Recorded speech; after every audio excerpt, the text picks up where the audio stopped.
This is NDTV. And you're watching NDTV Prime. In association with Micromax. Nothing like anything.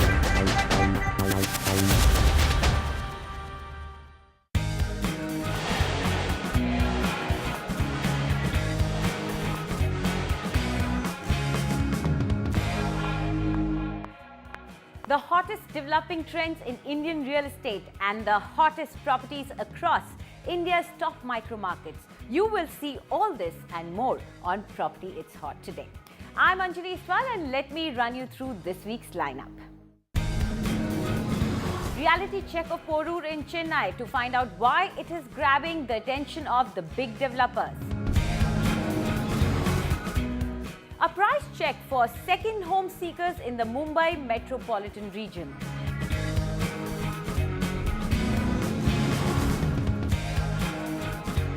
And check out inverter air conditioners that cut your power bills by 60%.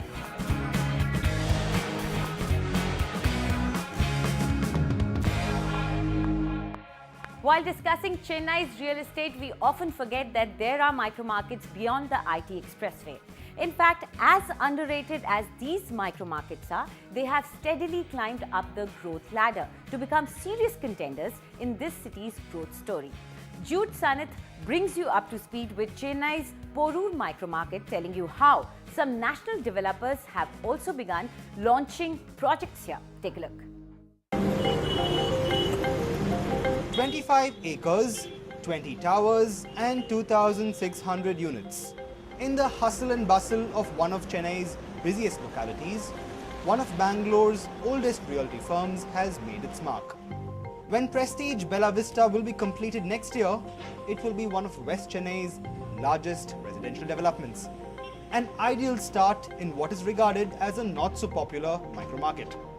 But Porur, it seems, comes with its share of benefits. And the best of these, Prestige feels, is enhanced connectivity.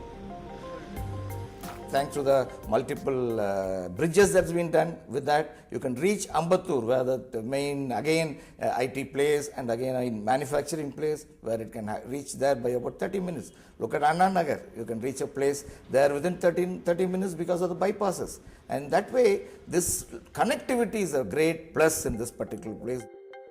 The numbers couldn't agree more. A comparison between Porur and OMR's centrally located Sholinganallur tells you why.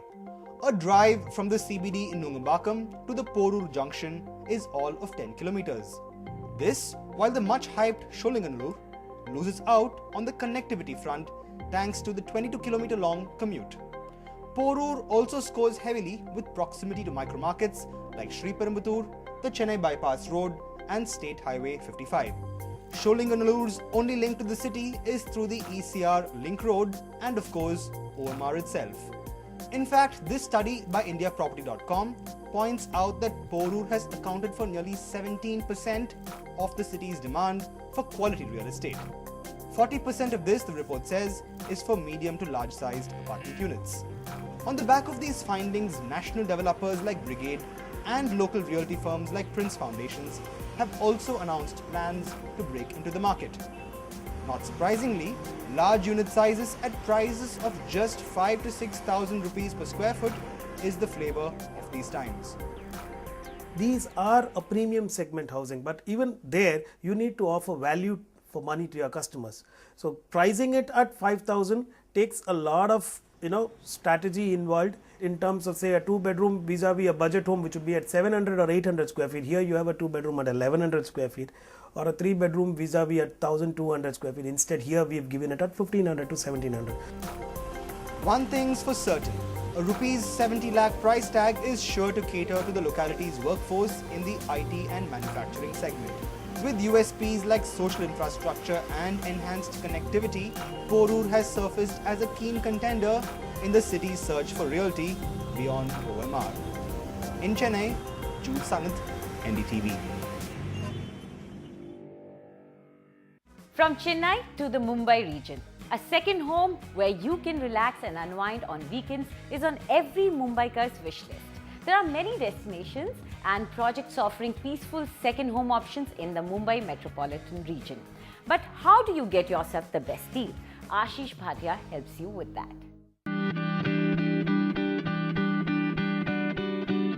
Mumbaikars are increasingly seeking an escape route from the cluster of matchbox apartments. And the developers are cashing in on this sentiment, where Mumbaikars are looking at investing in second homes, preferably away from the hustle and bustle of the city. But the big question is the price justified? What I've seen, which is offerings in the marketplace, are little overpriced compared to the benefits that they offer. Except the proximity to a large city, I don't see much more benefits that justify that kind of price. Okay, but at the same time, people are willing to pay for it. Here is what you will have to pay for your second home in MMR. The prices for apartments vary from 6 lakh to 2 CR in Varai. The range broadens further if you head to Karjat, from close to 2 CR to 3 CR and upwards. If you are willing to shell out more and want to opt for villas, popular weekend destination Alibag has options between 1 CR to 2 CR upwards. Pavna en route to Lonavala, a favourite with Mumbaikars for its delectable cuisines, offers villas starting from 2 CR to 4 CR upwards. Last but not the least, Lonavala, sitting pretty on a higher terrain, has the widest range of offerings. Villas here start from 1 CR upwards to as high as 10 CR. Steep land cost coupled with delays in project completion is what is pushing the prices up, market experts say. Around 60 to 70% of the component of a total flat cost is the land cost and the TDR and anything associated with land. Over and above that, you pay serious amount of interest. Over and above that, there are delays in permission. You increase your cost by 10 to 15% primarily because of delays. So there are contractors who will demand more payment. Obviously, you are holding the land for as much time, so there is an interest cost that goes.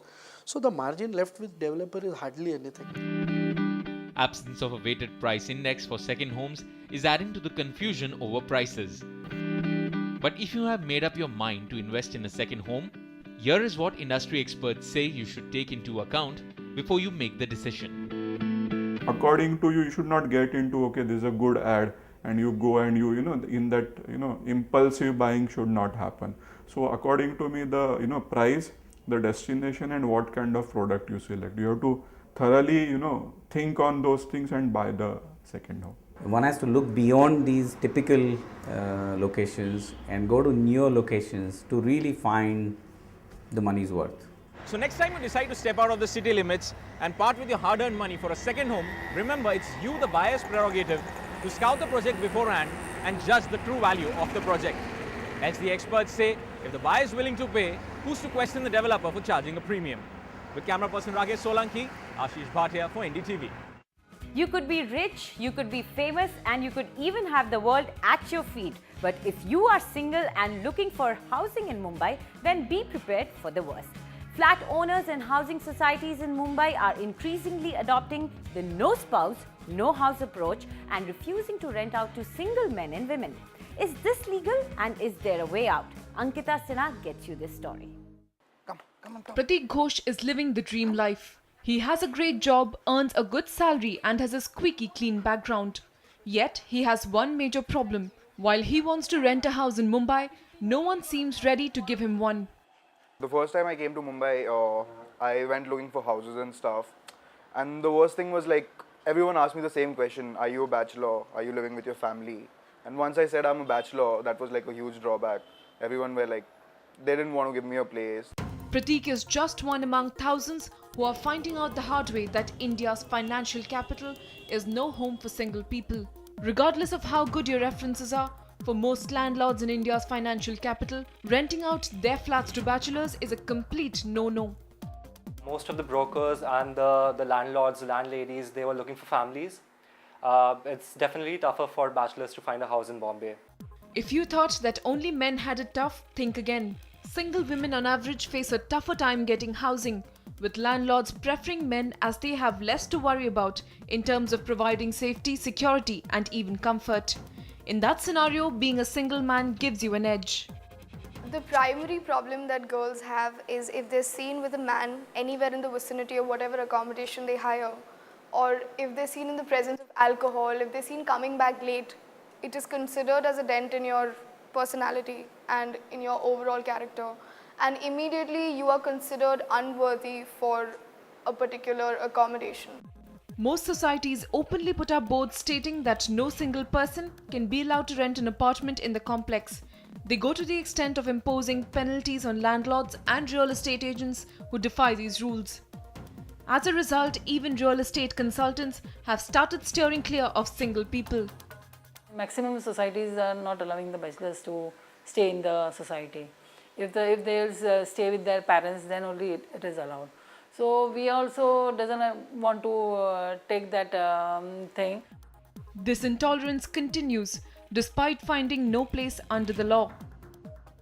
Under the Maharashtra Cooperative Societies Act, there is no bar for you subletting to any kind of person, whether it's a family or a bachelor or anybody, so long as you follow whatever is written down in the Act and the bylaws. Even if in the bylaws there is a provision which specifically says that you will not sublet to a bachelor or a single person, I think that is violative of his fundamental rights under the Constitution, and therefore it is illegal completely.